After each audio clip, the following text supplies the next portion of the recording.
리파지토리 콘텐츠를 상당히 오랜만에 업데이트하는 것 같습니다. 오늘 좀 얘기해보고 싶은 것은 이제 아파치에서 에로라는 그 기술이 있는데, 제가 한 달 전에 새롭게 알게 된 그런 기술인데요.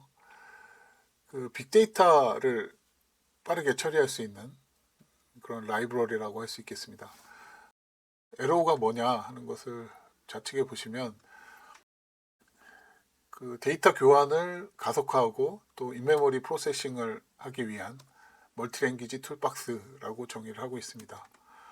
그리고 이 내용은 아파치 에로우 R 쿡북이라는 사이트에서 자세하게 기술 내용들을 확인할 수가 있고요.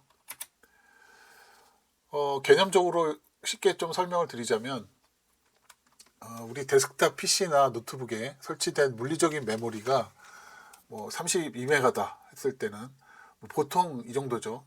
많다 그러면 64기가, 보통은 16기가, 32기가를 많이 쓰실 겁니다.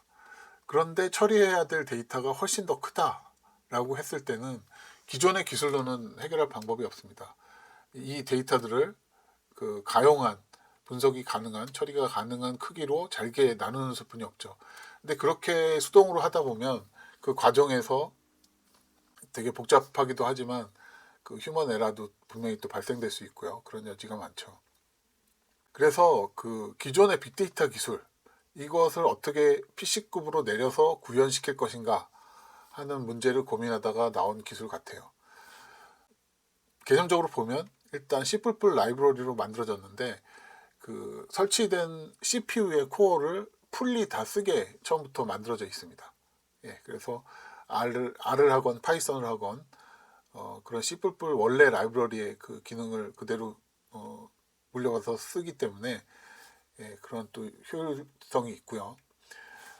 이렇게 인메모리 객체로 다루게 되는 파일들은 분산 병렬 처리, 또 컬럼 형식으로 기존에 우리 로우 기준으로 로우 와이즈 된 그 보통 우리가 보는 엑셀 테이블이나 그 DBMS에 있는 형식들이 그렇죠. 그래서 오버헤드가 많이 생깁니다. 특정 컬럼만 딱 조회해가지고 내가 원하는 데이터셋만 딱 꺼집어내면은 쉬울 텐데, 그렇게 하기 위해서 막 전체 데이터를 읽어야 되거나 뭐 이런 불합리한 점이 있죠. 그래서 컬럼 형식이라는 게 이제 빅데이터를 다뤄보신 분들은 아시겠지만 NoSQL 기술이죠. 그래서 컬럼 형식으로 같은 류의 데이터들은 컬럼 형식으로 컬럼 와이즈로 저장하는 그런 구조가 되겠고, 이렇게 해야지 쿼리 속도가 빨라지고 또 오버헤드가 줄어듭니다. 그건 차차 뒤에서 말씀드리겠고요. 그래서 이렇게 할 수 있는 주요한 핵심 기술들 중에 지연 실행 기술, 또 파티셔닝 기술, 이런 것들이 있습니다. 그래서 파켓 파일이라는 게 또 이제 대두가 되는데요. 파켓 파일은 우리 CSV 파일처럼 어떤 그 오픈 소스에서 빅데이터를 다루기 위한 그 공통 포맷입니다. 호환 포맷이에요. 파일 포맷이고요. 바이너리입니다. 직접 볼 수는 없어요. 이제 콜렉트라는 어떤 데이터를 우리가 축약해서 끄집어내면 그 결과를 콜렉팅을 하면 이제 우리가 볼 수 있는 데이터로 바뀌어서 보이죠. 그 전까지는 이진 파일로 컴퓨터가 빠르게 처리할 수 있는 바이너리 파일 형식을 띱니다. 그리고 여기 보시면은 파켓 파일로 했을 때 공간을 87% 적게 차지하고, 파켓 파일은 또 압축도 되거든요. 그래서 더 이제 이런 이점이 있고요. 또 쿼리도 엄청 더 빠릅니다. 데이터 1테라일 때 테스트한 결과라고 하고요. 그래서 메모리보다 큰 데이터 집합을 조작할 때 너무 유용한 그런 기술입니다. 빅데이터라고 하면은 보통 그렇게 일반적인 사항은 아닐 것 같아요. 그러니까 실무에서 빅데이터를 다루신다 하는 게 그렇게 많이 본 것 같지는 않습니다. 근데 저 같은 경우에는 수 기가에서 수십 기가 텍스트 데이터가 그 정도 되면은 이제 처리하기가 힘듭니다. PC급에서. 그렇다고 뭐 그걸 위해서 빅데이터 플랫폼을 돈을 들여서 다 구축해서 한다는 것도 좀 이제 번거롭고 또 비용도 많이 들고 시간도 많이 들기 때문에 좀 선택하기 어려운 경우도 많고요. 물론 이제 클라우드나 이런 걸 쓰신다면은 해결이 되겠지만, 이 기술이 나옴으로써 그 자리를 많이 커버를 해준다라고 이해를 하시면 좋을 것 같아요. 그래서 빅데이터라고 하면은 사실은 빅데이터가 크다라는 개념만 있는 건 아닙니다. 그렇다 그러면은 전혀 특별할 것이 없죠. 예. 이 빅데이터를 처리하는 기술은 기존의 기술하고 완전히 다르기 때문에 그 기술도 함께 포함하는 그런 단어라고 이해하시는 게 좋습니다. 그래서 데이터량이 수기가 이상일 경우에도 빅데이터로 분류할 수가 있다. 보통 기업에서는 테라급을 뭐 빅데이터라고 정의하기도 하는데, 예, 그것은 좀 이제 좀 기계적인 그 식별이고요. 제가 좀 정리를 해봤습니다. 여기 오타나인데 스몰입니다. 스몰. 예. 개인 또 어떤 조직 또 완전히 큰 대기업, 기업 비즈니스 이렇게 소규모, 중규모, 대규모로 봤을 때 스몰 데이터라고 하면은 수백만에서 수천만 정도 건수가 되는 거죠. 여기서 건수는 이제 행수를 얘기하는 겁니다. 크기로는 수 메가에서 수십 메가. 예. 엑셀이 보통 100만 행인가요? 예, 여기 밑에 있네요. 여기 밑에 100만 행. 100만 행까지 지원을 하죠. 예. 근데 요즘 웬만한 데이터는 뭐 수백만 또는 수천만이 넘어가는 데이터도 종종 다뤄야 되기 때문에 그래서 이제 우리가 사용하던 기술에서 점점 벗어납니다. 예. 그래서 수억 행에서 수십억 행, 크기로 따지면 수기가에서 수십기가, 테라바이트급까지 그게 이제 중규모의 어떤 빅데이터라고 할 수가 있겠고요. 그 다음에 그 이상, 예, 테라급, 페타, 뭐 에타, 제타, 요타 이렇게 있죠. 예, 이렇게 가면 이제 뭐 그 수십 수백 대의 어떤 서버 클러스터링을 해야지 이제 처리가 가능하겠죠. 근데 우리 실무에서는 여기까지 갈 일은 그렇게 많지는 않고요. 주로 이 부분 중규모에서의 수요, 빅데이터를 빠르게 처리할 수 있는 수요가 있습니다. 그래서 그 수요를 커버해 주는 게 바로 아파치 에로우 기술이라고 할 수가 있겠습니다.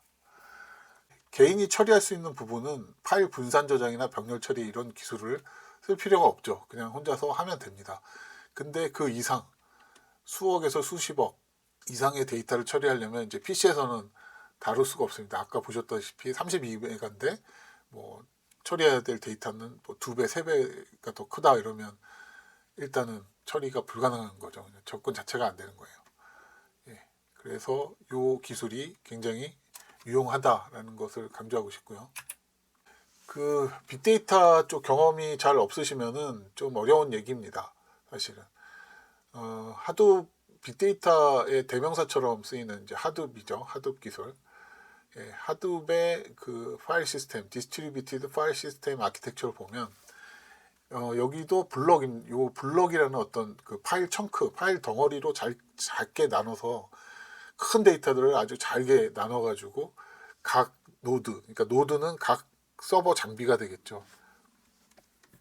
네, 우측에서 한번 보시면 이렇게 긴 거를 빅데이터 큰 데이터라고 보고요. 그것을 1, 2, 3, 4 덩어리, 파일 덩어리로 나누면 작아지겠죠. 네, 그래서 한 번에 처리할 수 있는 가용한 크기가 되는 겁니다. 그래서 그 1번 블락 파일 덩어리를 1번 서버에 넣고 또 2번 서버에다 넣고 3번은 건너뛰고 4번 서버에 이렇게 세 군데다 넣게 되죠. 2번도 마찬가지로 2번 서버, 3, 4번 서버에 2가 다 있죠. 블락 2가. 3번 블락은 또 이렇게 하나, 둘, 셋 이렇게 1, 2, 3 서버에 들어가 있고 4번 블럭도 이렇게 3개씩 들어가 있습니다. 이렇게 교차해서 들어가 있는 것은 어떤 노드가 여기서 노드는 컴퓨터를 얘기하는 겁니다. 서버 컴퓨터가 오류가 나더라도 데이터의 어떤 연결, 조작은 다 가능하게 하는 구조예요. 이게 이제 3카피가 기본 옵션으로 되어 있고 이제 그 카피 수는 또 마음대로 조정할 수가 있죠. 그래서 기본 이론은 이런 겁니다. 파일 조각을 잘게 나눠서 여러 대에 분산 저장해 놓으면 응답 속도도 빠를 뿐더러 처리 속도도 빠르고 또 심지어 어떤 서버 장애가 일어나더라도 서비스가 끊이지 않는다라는 게 이제 빅데이터가 처음에 나오면서 굉장히 획기적인 그런 기술이었죠. 그래서 이런 디스크 기반의 어떤 분산 컴퓨팅이 출발해서 쓰다가 이제 너무 그 데이터 수요가 빠른 그 주기, 데이터 주기, 또 빠른 처리에 부응을 하려다 보니까 이제 디스크 기반에서는 속도가 너무 느린 거예요. 예, 그래서 여기서 또 하나 말씀드릴 것은 이제 네임노드라는 게 있죠. 그래서 제가 만약에 이런 막대기 같은 큰 파일을 한 번에 딱 조각을 내서 밀어 넣으면 그것들이 1, 2, 3번이 어디 노드에 있다라는 그런 기록들을 다 기록합니다. 한 서버가 그걸 담당해서 기록을 해요. 그게 네임 노드라고 합니다. 그 서버를. 그래서 여기서 일종의 어떤 대장이죠. 예, 그런 기록 대장이죠. 어떤 블락이 몇 번 장비에 들어가 있고 뭐 카피가 몇 카피가 돼 있으며 이런 것들이 쭉 기록이 되는 거예요. 그걸 관리하고 있고 그걸 네임 노드라고 합니다. 그리고 블락이 파일 덩어리가 이렇게 조각들이 모여 있는 것이 데이터 노드라고 하고요. 예.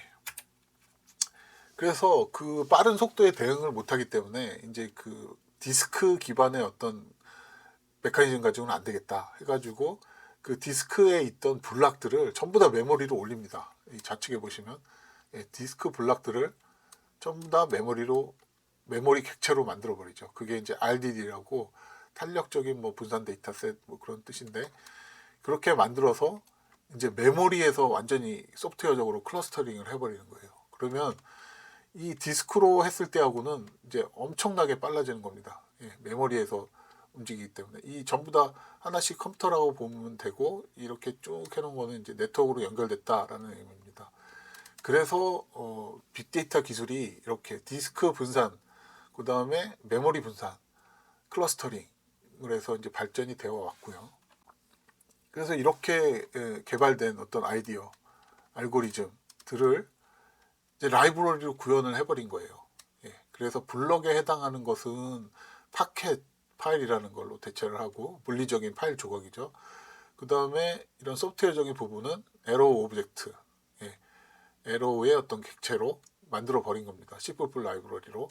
그래서 이렇게 여러 대에서 하던 분산 저장과 병렬 처리를 라이브러리를 가지고 PC급에서도 구현할 수 있게 해놓은 거예요. 그래서 이러한 문제를 흥미롭게 좀 들으실 분들도 있으실 테지만 아마 대부분은 좀 거리감이 있으실 거예요. 이렇게 빅데이터 문제를 직접 겪고 해결하려고 이렇게 알아보신 분들은 좀 많이 좀 유익한 그런 내용이 될 것 같습니다. 그래서 또 개념적으로 도움 말씀을 좀 드려보자면 물리적인 설치 메모리보다 훨씬 큰 데이터를 어떻게 도대체 처리할 수 있느냐, 이제 이걸 보시면은 좀 이해가 되세요. 자, 파티션드 된 바이너리 파일, 컴퓨터가 더 빠르게 읽을 수 있는 0과 1로 된 바이너리 파일이죠. 그 파켓 파일, 바이너리 파일을 만약에 어떤 데이터가 있다고 치고요. 그게 2006년부터 2024년 어떤 시계열적인 정보다. 그게 뭔지는 모르지만요. 그렇게 했으면 이제 양에 따라서 이 조각낸 파일들이 엄청 많아지겠죠. 지금 개념적으로 그려놓은 것이고요. 근데 만약에 2015년도 8월이라는 어떤 제가 관심 있는 데이터를 한정해서 그것만 좀 다루고 싶어요. 근데 기존의 기술은 어떻습니까? 전체 파일을 다 읽던가, 그죠? 아니면 2015년도 8월이 어느 파일에 이렇게 쪼개져 있으면 어느 파일에 있는지 또 다 찾아야 되고 그런 문제가 발생하겠죠. 근데 이렇게 되면 이제 어떤 이점이 있느냐? 이 파일 조각을 쭉 메타 정보를 읽어 드립니다. 그러면 메타 정보만 읽기 때문에 이 전체에 대한 파악하는데 시간은 몇 초뿐이 안 걸려요. 그러고 나서 개념적으로 이제 에로우 테이블을 만드는 거죠. 인메모리 객체고요. 에로우 테이블을 만들면 그냥 얘는 메타 정보만 가지고 추상적인 어떤 객체에 대한 정의만 하고 있는 거죠. 근데 여기서 이제 2015년도 8월이라는 어떤 조건, 구체적인 사실로 데이터를 처리를 하게 되면 어떻게 됩니까? 이 전체 기간에 대한 파일을 건드리는 게 아니라 딱 2015년도 8월 데이터만 탁 가서 접속을 하는 거죠. 그러니까 기존의 기술하고는 완전히 다른 거예요. 파일들이 조각나 있고 또 컬럼 형식으로 저장돼 있기 때문에 특히나 시계열 같은 것들은 이제 연월일, 시간 이런 것들이 주로 많이 기준이 되죠. 데이터를 추출하는. 그러니까 여기서 오버헤드가 발생하지 않는 거예요. 전혀. 아주 작은 메모리 자원으로도 아주 효과적으로 데이터를 쪽집게처럼 딱 컨택할 수 있는 겁니다. 그래서 가능한 거예요. 예, 메모리보다 훨씬 큰 데이터라도. 그래서 파일별 메타 정보를 활용한 메모리 객체 및 처리 작업 정의만 하기 때문에 시간 소요가 거의 없고요. 또 데이터를 처리할 때 어떤 중간 결과물, 중간 쿼리물을 만들지 않아요. 예, 그 지연 실행 기술인데, 그러니까 각본만 다 써놓는 거예요. 뭐 처리하고 그 다음에 뭐를 쿼리해서 어떤 처리를 해서 다음으로 넘겨 하는 것들이 그런 각본을 써놓고 수행은 안 되는 그런 지연 실행, 이제 예제를 뒤에 보여드릴 겁니다. 그래서 메모리가 절약되고 프로세스가 아주 단순화되고, 그러니 당연히 빨라질 뿐이 없는 겁니다. 그래서 마지막 축약한 데이터만 콜렉팅을 하면 이제 우리가 볼 수 있는 어떤 R 데이터 프레임 또는 파이썬 그 판다스 데이터 프레임 뭐 이런 걸로 바뀌는 거죠. 그래서 그 결과를 가지고 우리가 쭉 하던 뭐 데이터 가시화를 하든지 매핑을 하든지 뭐 머신러닝을 하든지 이렇게 할 수 있는 겁니다. 예, 또 중복되는 얘기인데요. 예, 똑같은 얘기입니다. 근데 이런 것도 가능해요. 이렇게 생각할 수 있죠. 그러면 그 파일이, 읽어야 될 파일이 너무 큰데 그거는 어떻게 하느냐, 그런 질문이 나올 수 있습니다. 거기에 대한 대비도 다 돼 있어요. 10기가 정도 되는 파일을 읽어야 된다. 근데 한꺼번에 읽지 않아도 돼요. 그러니까 야금야금 조금씩 읽어서 계속 순차적으로 실행하게 할 수 있습니다. 그거 이제 파일 청크라고 하는데, 그런 그 파일 덩어리를 이렇게 행수를 제가 지정할 수도 있어요. 정의할 수도 있어요. 몇 행씩 읽어라. 10기가 하면은 뭐 수천만 행이 되지 않을까요? 근데 거기에서 일단 다 읽지 말고, 그럼 오버헤드가 너무 커지니까 그냥 순차적으로 뭐 만행씩 읽어. 그래서 처리해. 이런 게 되는 거예요. 예. 그래서 똑같이 전장에서와 같이 에로우 오브젝트로 만들고, 예, 지연 실행을 시켜서 데이터 쉽게 처리를 하고 마지막 결과만 내가 원하는 결과들을 콜렉팅을 하게 되면 이제 R 데이터 프레임 또는 판다스 데이터 프레임으로 변환이 되고 우리가 쓸 수 있게 되는 겁니다.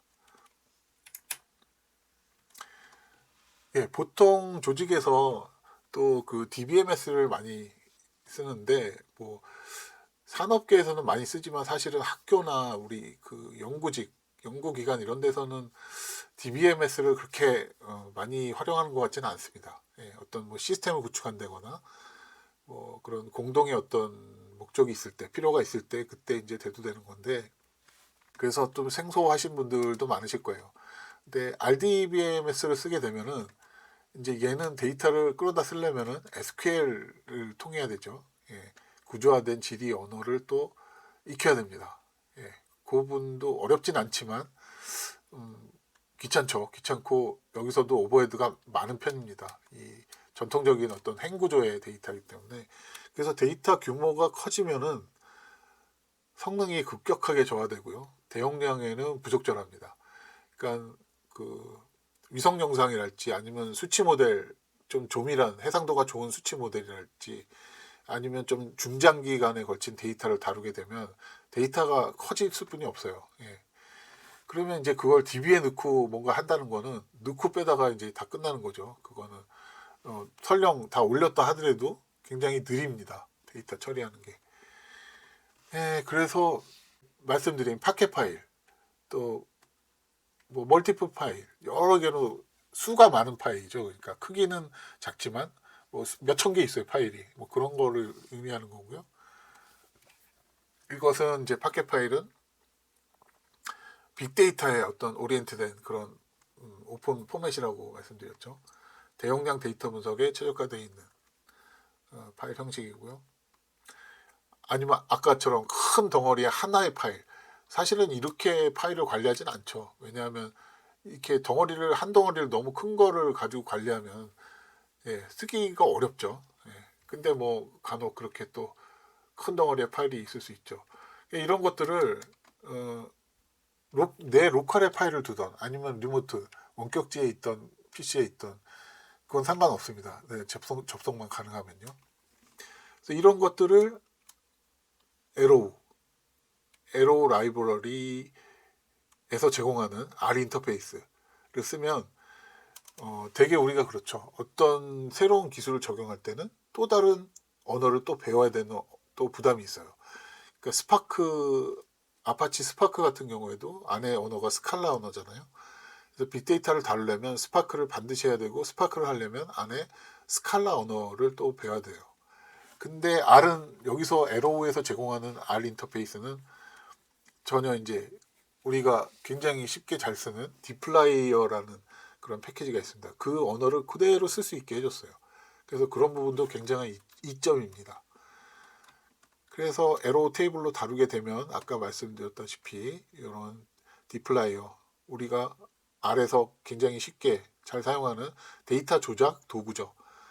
걔 문법하고 똑같이 쓸 수 있게 해줬어요. 그래서 그렇게 하니까 그 시간도 줄어들고, 또 이 아키텍처 자체도 워낙 빠르기 때문에 이제 고속 데이터 처리가 가능한 거죠.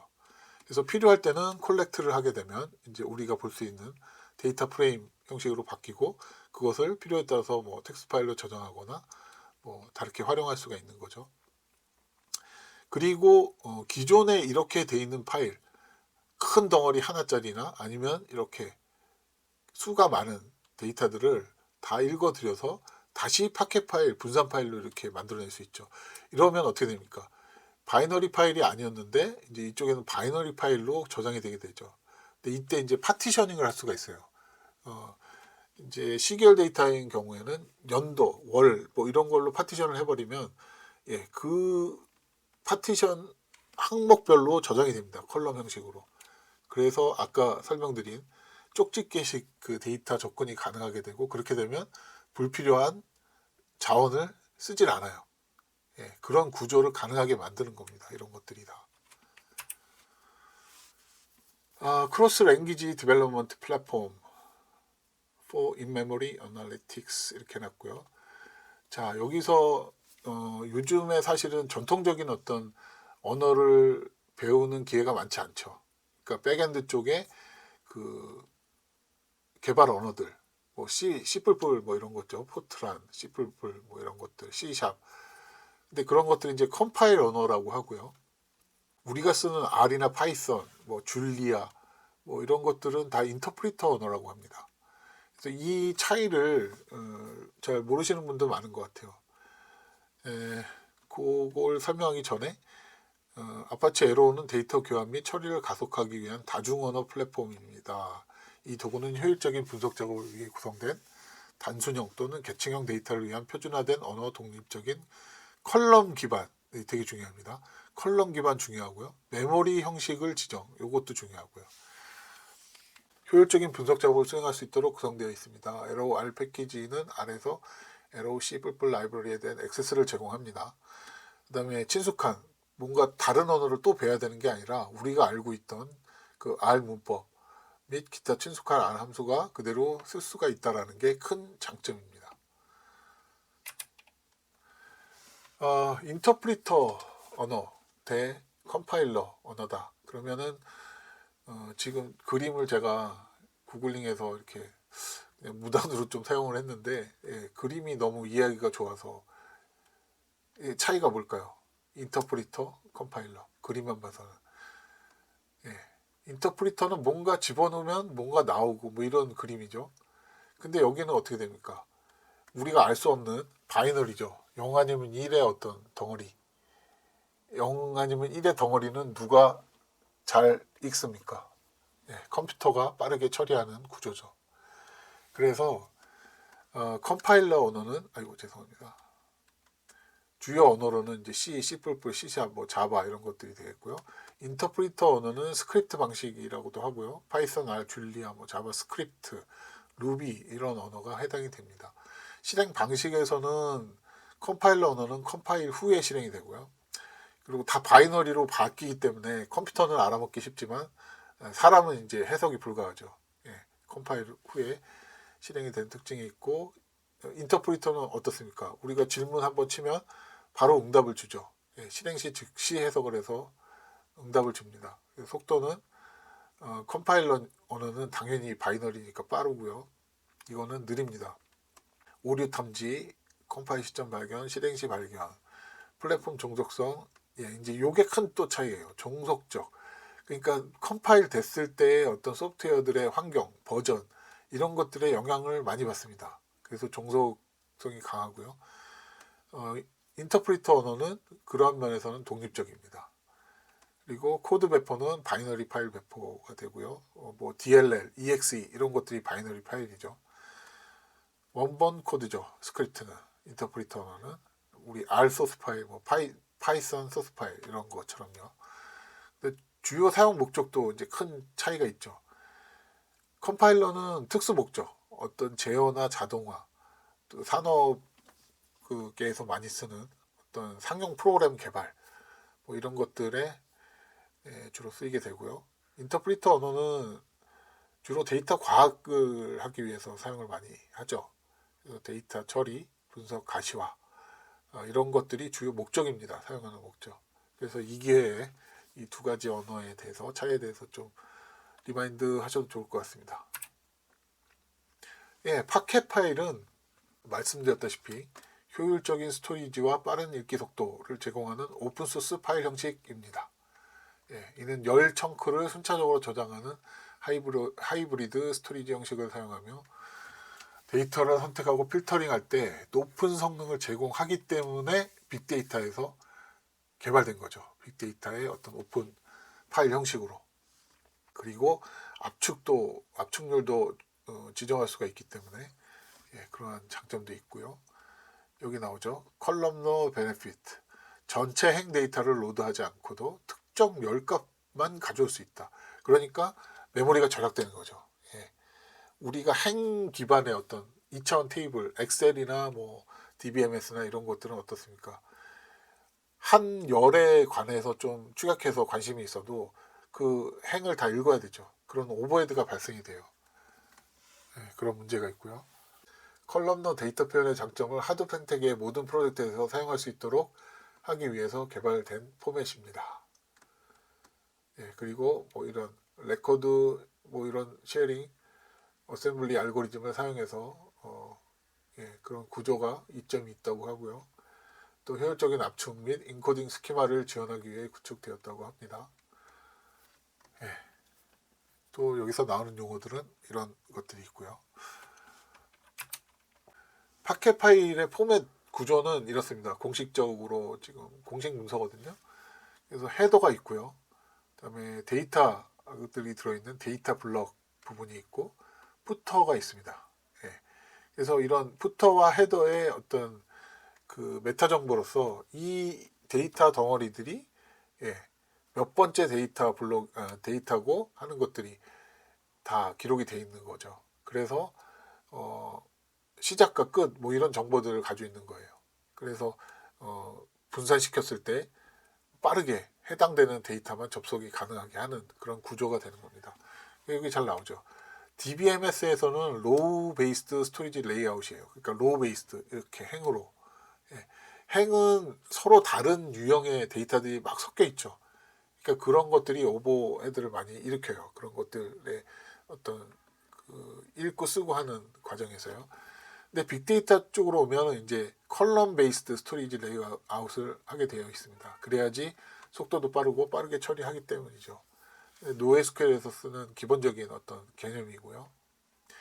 바이너리 형식은 데이터를 0과 1로 이루어진 이진수 형태로 저장하거나 표현하는 방법을 말합니다. 예, 이것도 알아두시고요. 이런 바이너리 형식은 사람은 읽을 수 없죠. 대신 컴퓨터가 데이터를 더 빠르게 읽고 처리하는 그런 효율적인 저장 메커니즘이고요. 텍스트 파일, 아스키 형식은 사람이 읽을 수 있는 문자를 저장하지만 바이너리 형식은 데이터를 효율적으로 압축해서 컴퓨터가 바로 실행하거나 읽을 수 있는 구조로 저장합니다. 이 방식은 속도와 용량 효율성이 중요한 시스템에 많이 사용되며 이미지 파일, 오디오 파일, 동영상 파일, 그리고 데이터 저장 형식 등에 많이 활용이 됩니다. 알아두시기 바랍니다. 이런 차이죠. 파일 폼에서 보면 CSV, 콤마로 분리된 텍스트 파일, 또 제이슨, 파켓 이렇게 있고요. 지금 좌측에 보시면 이러한 항목들이 어떤 건 되고 어떤 건 안 되고 하는 것을 참고를 하시기 바랍니다.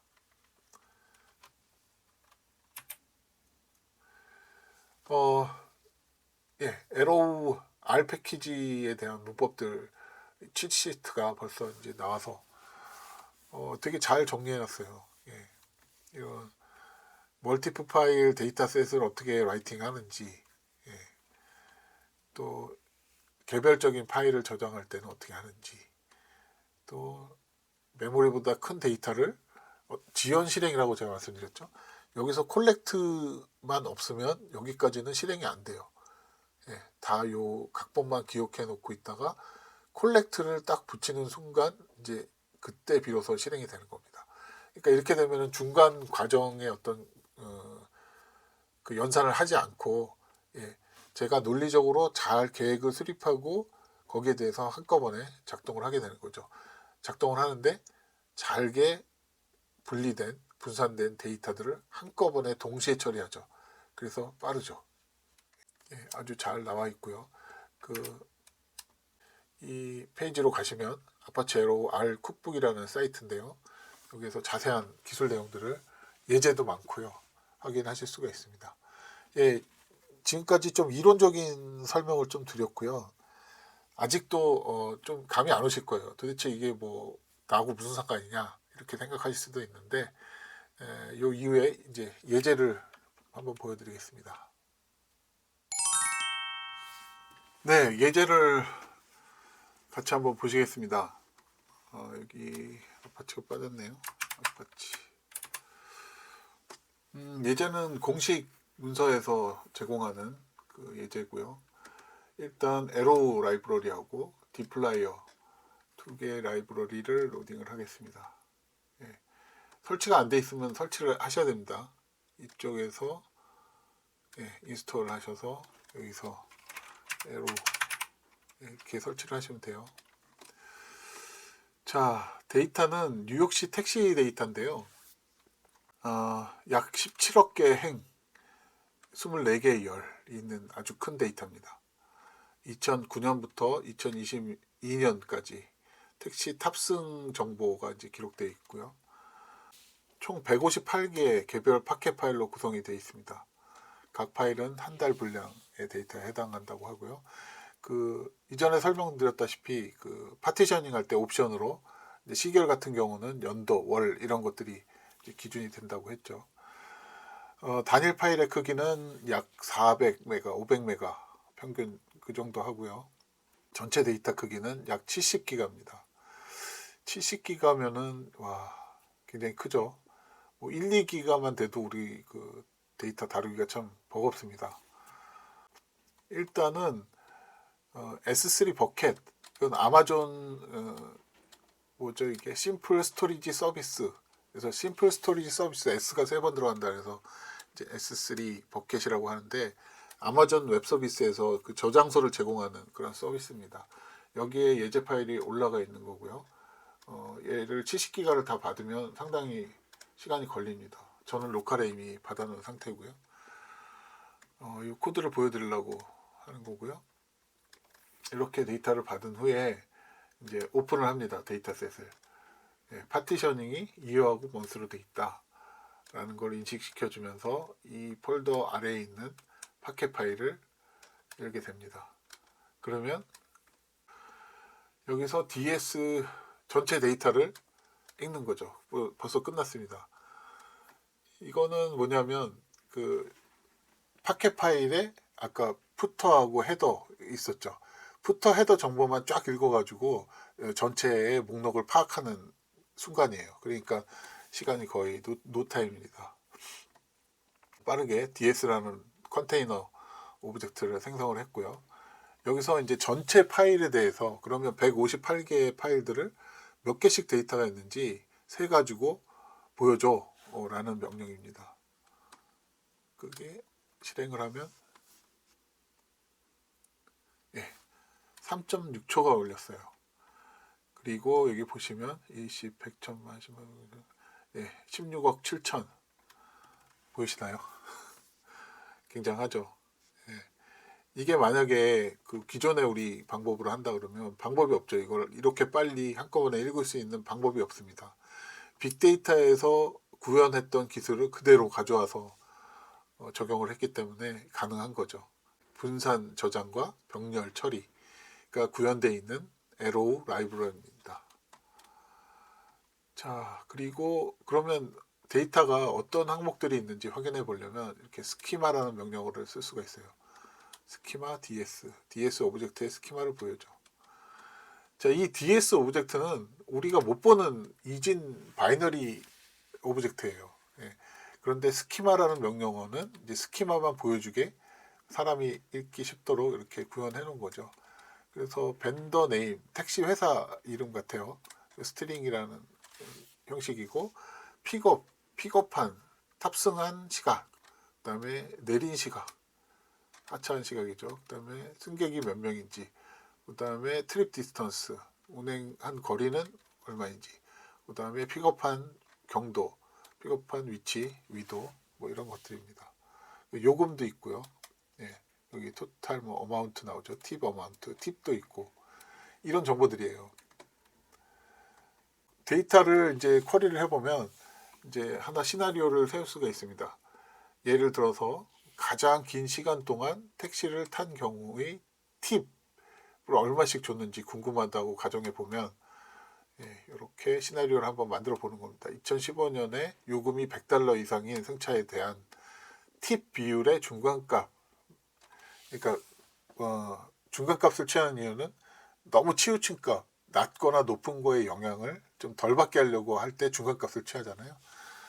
중간값을 승객수로 나누어 구해 보겠습니다. 그러면 승객수로 나눈다는 거는 1인당 얼마 이거를 알고 싶다는 거죠.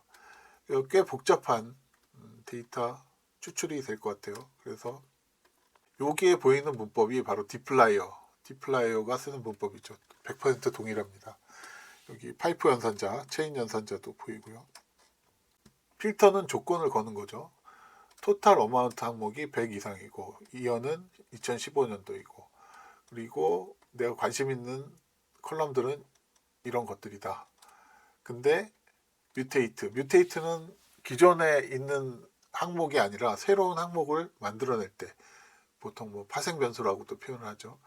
여기서 팁 언더바 PCT, 팁 비율을 이제 기존에 여기 셀렉트해서 했던 항목들을 가지고 계산해서 그 결과를 파생 변수로 새롭게 추가해라 라는 의미입니다. 그리고 그룹 바이, 연산은 그룹 바이 패신저 승객 수별로 집계를 해봐라 이런 겁니다. 그래서 서머리를 하는데 메디안 값, 그 팁 평균 팁의 메디안을 구하라는 거죠. 근데 이런 수학 연산을 쓸 때는 널 값이 있으면 계산이 안 되잖아요. 그래서 그런 옵션도 이렇게 해줘야 됩니다. 그래야지 중간에 이렇게 비어있는 그런 값 때문에 계산이 안 되는 그런 것을 방지할 수 있는 거죠. 그래서 NA, not available 한 값은 .rm, remove 해라. true. 그게 그 얘기입니다. 그래서 그 수를 카운팅을 해라. 라고 연산 명령을 내리죠. 근데 얘도 노타임이죠. 0.2초.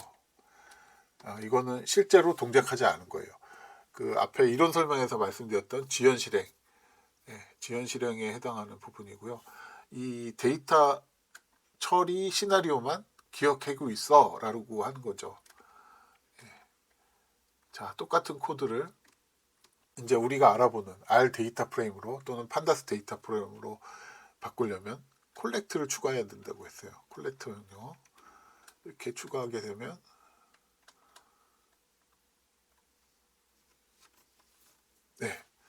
그래도 굉장히 빠릅니다. 3.6초. 물론 연도가 2015년도로 국한되어 있기 때문에 그런 이유가 클 거예요. 그 대신에 뭐 연도가 늘어난다 하더라도 뭐 수초에서 수십 초 정도가 걸립니다. 그런 정도의 성능도 굉장히 놀라운 거죠. 왜냐하면 제 지금 노트북이 32기가 메모리예요. 근데 시스템 쪽 쓰고 이러면 뭐 한 25기가 여유가 있는데 지금 다뤄야 되는 건 70기가잖아요. 그런 걸 생각하면은 정말 획기적인 거죠.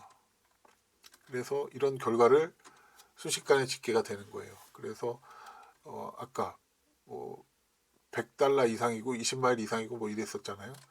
그게 한 명 탔을 때가 이렇고 그 빈도가 이렇다. 그다음에 2명 승객이 탔을 때 평균 그 팁이 이렇고 그 빈도가 이렇다라는 거예요.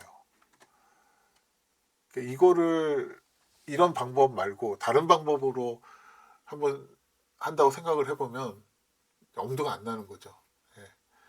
데이터를 그렇게 얘같이 딱 2015년만 컨택해서 할 수 있는 방법이 없잖아요.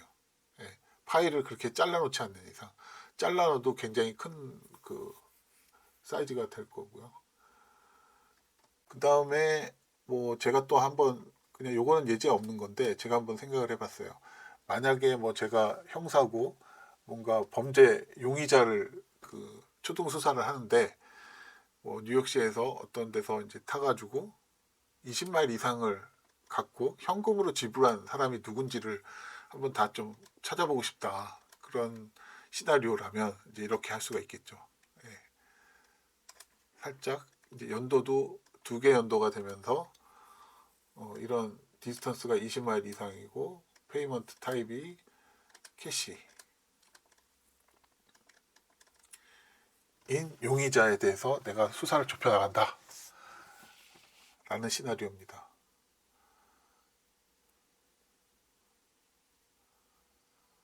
시간이 꽤 걸리네요.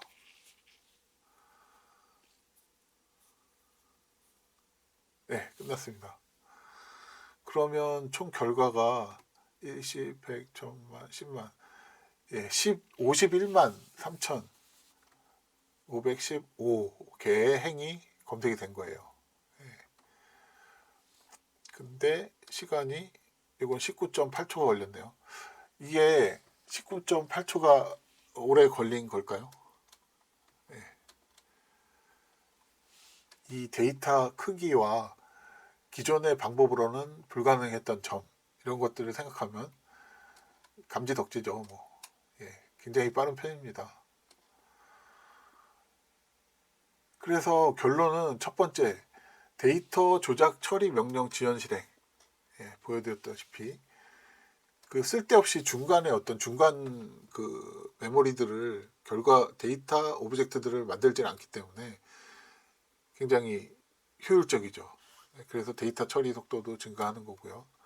불필요한 거를 하질 않아요. 그러니까 그리고 분산 파일, 파티션드 된 파켓 파일 굉장히 압축률이 좋은 그 다음에 컬럼 와이즈의 형식을 띠고 있는 그런 파켓 파일을 또 분산까지 하기 때문에 작은 용량이 되고 그래서 슬라이싱 할 때 데이터를 잘라낼 때 리소스를 절약해서 오버헤드를 피할 수가 있죠. 그래서 또 속도가 빨라지는 거고요. 그다음에 세 번째로는 필터링으로 불필요한 데이터 읽기 회피. 그러니까 딱 내가 관심 있는 애만 가서 건드릴 수 있다는 거예요. 그러니까 그 외에 쓸데없는 것들은 읽지를 않으니까 메모리가 절약되는 거죠. 그리고 그게 동시다발적으로 158개의 파일에서 동시에 일어나기 때문에 빠를 수뿐이 없는 거고요. 그리고 이제 제가 실무에서 적용한 거는 다시 그 많은 CSV 파일들을 읽어들여서 다시 파켓 파일로 생성을 시키고 그 파켓 파일에 지금 보여드린 이런 이점을 취하면서 데이터를 빠르게 처리해서 뭐 그래프도 그리고 지도 위에 어떤 가시화도 하고 이런 것들을 했거든요. 근데 그런 거는 뭐 데이터 자체도 약간 보안성이 있어서 보여드릴 수는 없어요. 지금 당장은. 그게 좀 아쉽긴 한데 간략하나마 이렇게 에러에 대해서 예제를 같이 살펴봤습니다. 빅데이터에 대해서 그렇게 스트레스를 안 받으시는 분들께는 그렇게 와닿지 않겠지만 그 데이터가 커서 고생하신 분들한테는 이게 희소식이 아닐 수가 없을 거예요. 저도 그랬고요. 근데 지금 제가 유튜브를 찾아보니까 국내에서 이 에러를 가지고 유튜브 설명 영상을 올리신 분이 아직은 못 찾았어요, 제가. 그래서 굉장히 획기적인 어떤 라이브러리고 기술이니까 필요하신 분들은 꼭 공부하셔가지고 잘 쓰시기 바랍니다. 수고하셨습니다.